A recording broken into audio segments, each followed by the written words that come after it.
Jai Hind, today we have with us Captain Ashok V. Shirur. Sir is an ex-air defense officer, served with the Indian Armed Forces for 5 years.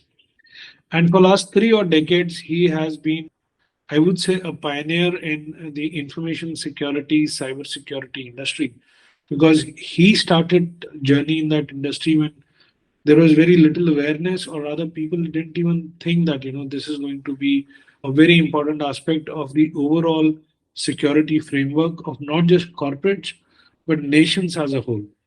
And Captain Shirur has his own venture by the name of Micros, wherein he provides these services to a lot of Fortune 500 and marquee government entities. He's also a very renowned speaker and is regularly called to share his inputs on this particular subject. So I can say without any hesitation that he's a domain expert on information and cybersecurity. So we'll today be covering with him some very basic aspects of the industry, I mean, a perspective of the cybersecurity and information security as an industry. So welcome to today's talk, sir. Thank you so much. Good evening, all. I'd just like to mention here the name of our company is Micros. It's not Micros, it is Micros. Like you have Microsoft, similarly, you have Micros. Right, sir. So now I would start with my first question, sir. Are there any legislations or rules that broadly govern the information security or cybersecurity industry, the workings, the transactions, and all those things? Yes, there are, as a matter of fact, a lot of rules, regulations, or acts which cover this industry. So let me cover the ones that are global and then come down to the Indian specific regulations or acts. So GDPR is possibly the most prominent regulation that all of us may have heard of. This is relevant to the European Union, and it protects the privacy and personal data of the EU citizens and the residents. Then you have a lot of US specific policies and acts. For example, the CCPA or the HIPAA or HIPAA. HIPAA incidentally protects the privacy and security of healthcare information.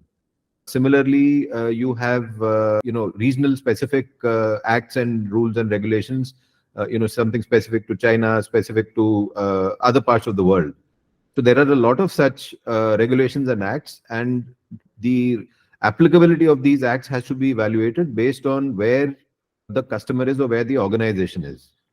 If we were to come to the India specific rules, policies, acts, then the most prominent one that we would be following in India would be the ISO standards, that is ISO 27001. So this is basically, it's an international or a global standard, and it specifies the requirements for establishing and implementing and continually improving the information security management system, the ISMS. Then you have the IT Act itself, the IT Act 2000 and its amendment of 2008. Then you have the Information Technology Rules of 2011. You have the National Cyber Security Policy of 2013, the IT Rules of 2021, the National Cybersecurity Strategy of 2020, and the most recent and relevant one would be the Digital Personal Data Protection Act of 2023. It's called DPDP. This is the most recent introduction of an act in the information security space, and it addresses typically personal data, what is also at times related to as PII, personally identifiable information. Now, this was as far as the rules, regulations, acts, etc. in that space. Now, if you look at the regulators from an Indian context, regulators for these kind of standards would be the certain, then the NCII-PC, the CRAT, the SEBI, the IRDAI, and organizations like the TRAI and the DOT. So have I answered your question? Yes, sir. I mean, from a lay perspective, what I understand is that there are a lot of regulations and acts passed by the parliament from time to time. There are international regulations and acts, and then there are regulators who are kind of implementing the fine print or the terms of the act. My question would be that what are those pressing cybersecurity threats that organizations face today for which we need these acts, and what exactly are these acts trying to protect in a broad term, or what are those threats which through the organizations would get percolated to everyone, because we all are connected in So one way or if we were to go by the most recent act, that is the DPDP, this act basically tries to protect the personal information in respect our name, our email ID, our telephone number, our date of birth, and more personal and sensitive information like that. You see, what happens is today it's possible for AI and ML tools to be able to do a very comprehensive evaluation of demographic information and use that information from a targeted marketing kind of a perspective. And especially if it is used in the medical parlance, it becomes very sensitive because it's possible to specifically target certain kinds of advertisements, certain kinds of marketing campaigns to say just the diabetic community or just the heart ailment community and things like that. So protecting the personally identifiable information is very critical in today's day and age, because it's so simple to socially engineer large chunks of humanity. So that would be one, but that is more personal in nature. If we were to look at it from an organizational perspective, from a corporate enterprise or a government public sector defense kind of an organizational perspective, then the ISO 27001 would be more relevant because that works with the requirements for establishing, implementing, maintaining, and continuously improving the information security management systems in organizations. So that's a fairly comprehensive standard, and it covers all aspects of what typically an organization would require from an information security perspective. right, sir. So my question was, what are the threats which these organizations are typically facing nowadays, sir? Okay, so if we were to list down the kind of threats that most organizations face today, the top possible threat that organizations face today would be ransomware. Ransomware has emerged as the largest, kind of problem organizations face because, the entire organization's data is held at ransom.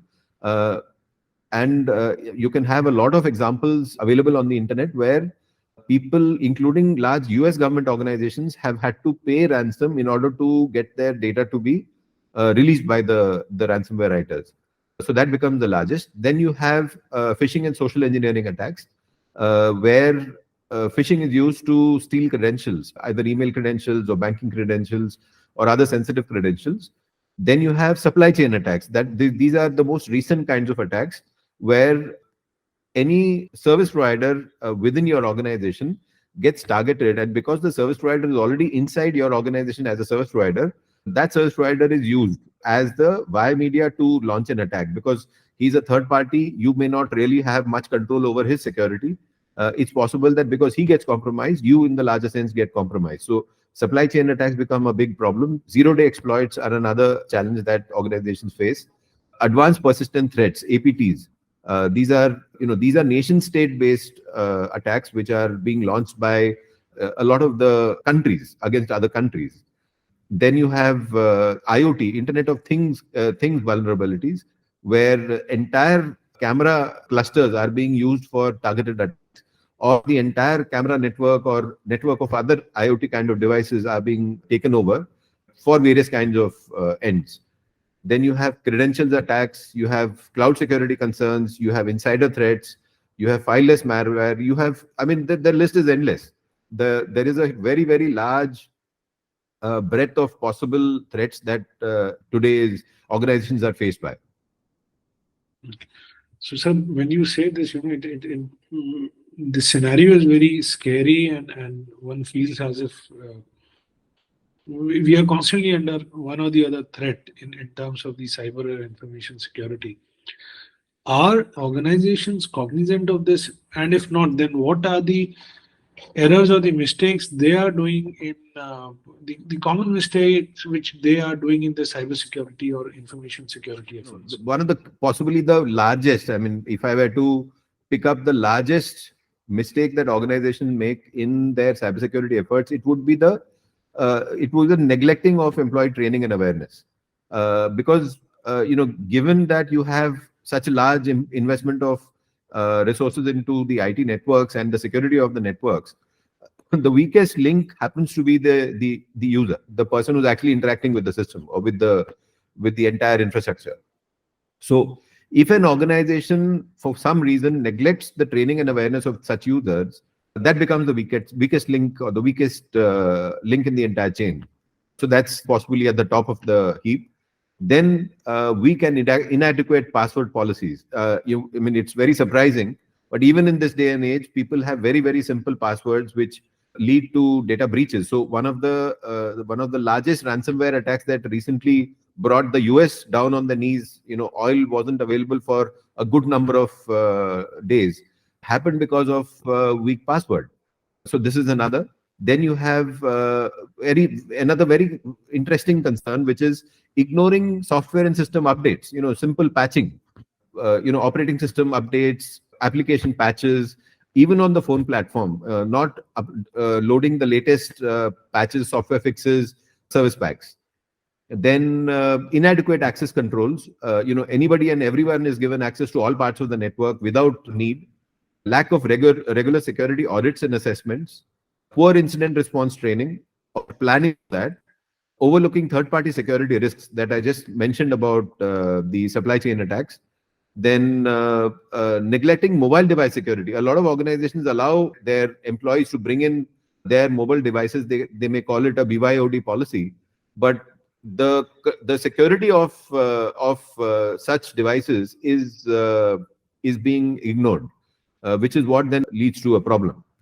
So again, like I said, there could be, there's a very large list of things that I could enumerate, but these possibly are one of the top, few of the top. And since you said this, that these are the common mistakes they are doing. So if you had to, let's say, implement a cybersecurity plan, or kind of work a framework for an organization to so that they are protected against the basic threats, what would be the common measures you would suggest or recommend for or the cybersecurity controls that an organization should implement? See, security controls are universally important. I mean, there is no other way to put it. But if I were to look at the key controls to implement in any organization, so I would want to start with access controls. If I can define who has access to what part of the network or what part of the system at the outset, to a large extent, I would be protecting the organization against a whole lot of possible threats. Second is a regular software update and patch management plan, ensuring that every one of the systems on the network, whether it is the operating system, whether the applications that are being used, they need to be updated and patched regularly with whatever is the latest version of the relevant patches that is available. Then implementing a strong firewall or a UTM and ensure network segmentation. So that again, one is you already have deployed access controls, but you still want further segmentation of the network so that different people within the organization are able to access only those parts of the network that are relevant to them.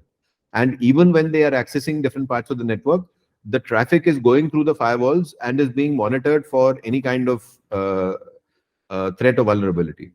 One point I would like to further add to the suggestion is encryption of data to ensure the security ensure its security against different kinds of possible threat, whether it is pilferage, whether it is leakage, whether it's industrial espionage. Encryption of information is critical. Then I can't in any way reduce the focus on endpoint security. Since, like I said, the user becomes the weakest link in the entire chain. Similarly, the endpoint becomes the weakest entry point for the user on the entire chain. So endpoint security becomes critical. Then multi-factor authentication, ensuring that even if there are weak passwords, they are still taken care of by using multi-factor authentication mechanisms, will further secure the organization against different kinds of threats. Then implementing security awareness training, gamification of security awareness training in the manner that it's possible for the organization to evaluate who are the consistent gaps in the network, who are the consistently failing employees with respect to any kind of instruction that is given, let's say complexity of password, or don't click on links, or don't go to certain websites, etc., etc. That helps. One point is good for a future perspective is incident response planning. What happens in the case that you do get breached or you do get hit? Who should do what? That's very critical. Then logging and monitoring, ensuring that there are all the information in respect of the various security components that are deployed are stored and logged, and then these logs monitored to evaluate trends, evaluate threat hunting mechanisms, ensure that there is no possibility that tomorrow when there is a problem that you're not able to forensically analyze what has happened and how to mitigate the same situation. Then vendor and third-party risk management, ensuring that the vendors that work with you also are sensitized on security, and if they are given access to your network, then limiting their access to the network to the need to know kind of basis to avoid any kind of a threat from their side. Then, though this is not part of information security, but I would still add it as one of the important points, which is data backup and recovery. Having a clear policy for data backup and recovery, so that assuming that everything goes bad, the security systems don't work, and there is a data outage, how do you at the earliest recover back from that situation and get back onto your regular business?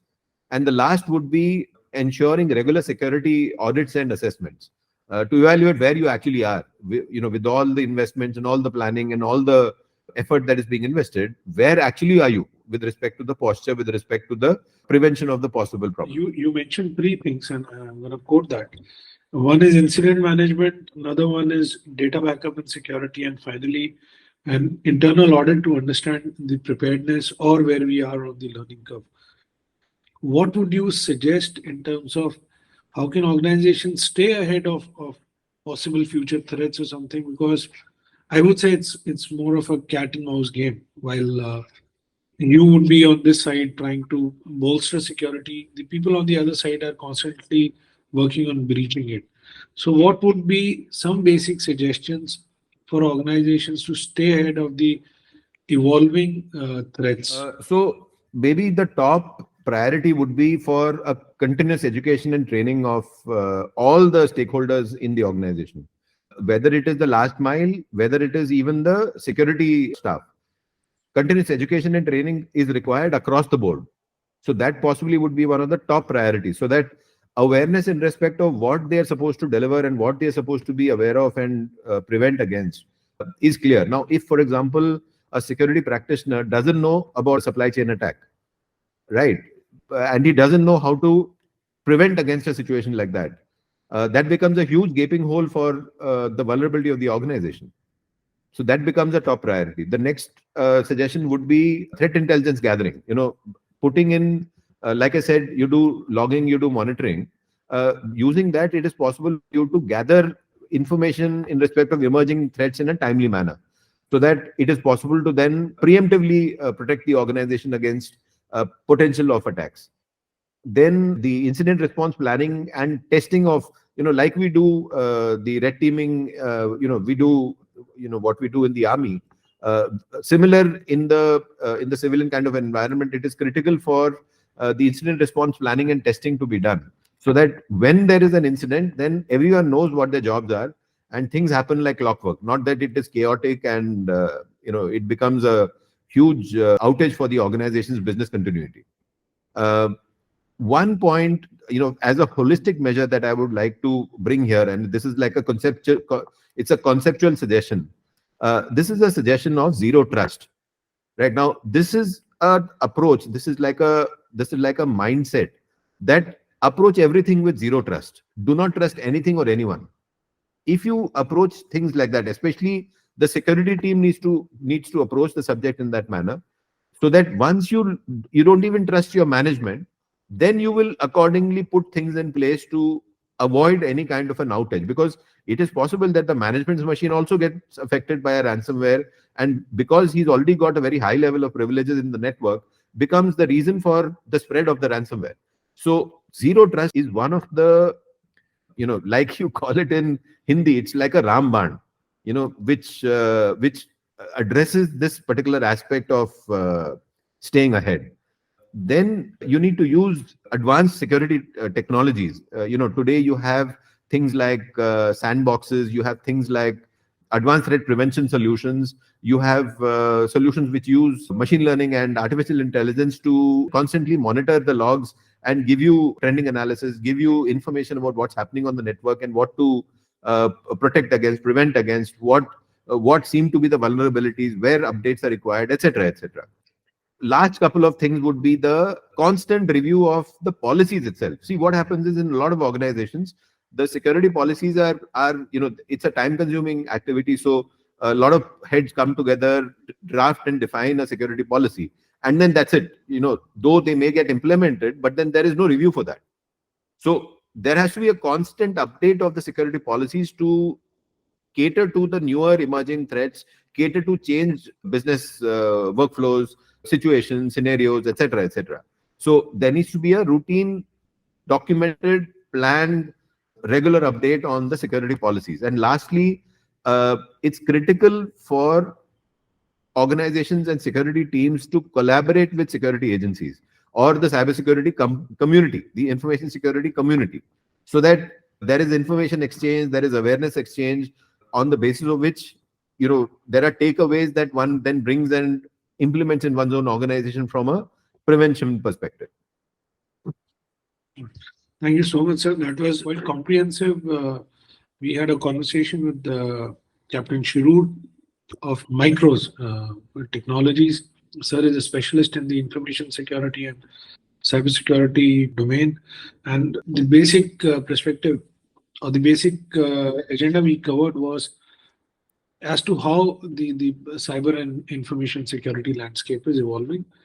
What are the present regulations, threats, and how to look forward. Thank you so much for your time, sir.